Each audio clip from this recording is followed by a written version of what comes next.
ल हेर त के त अब बालेन शाह के साँच्चीकै हार्नै बिहोर्ने हो त अनि राजनीति छोडेर गायकमै फर्किनु पर्ने अवस्था हो त यस्तो भनिरहँदाखेरिमा बुझ्नुपर्ने एउटा कुरा छ मेरो भगवान्।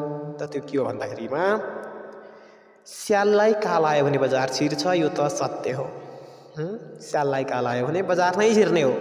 तर के त बजार छिर्ने जति सबै स्याल नै हुन् त? के सिंह बजार छिर्दैन? अवश्य छिर्छ। त सिंह बजार किन छिर्छ भने आफ्नो शिकार गर्नका निमित्त छिर्दछ। जब उसलाई जङ्गलमा पर्याप्त शिकार प्राप्त हुँदैन त्यस पश्चात आफ्नो शिकार गर्नका निमित्त सिंह पनि त बजार छिर्छ नि। किन भुलेको यो कुरा?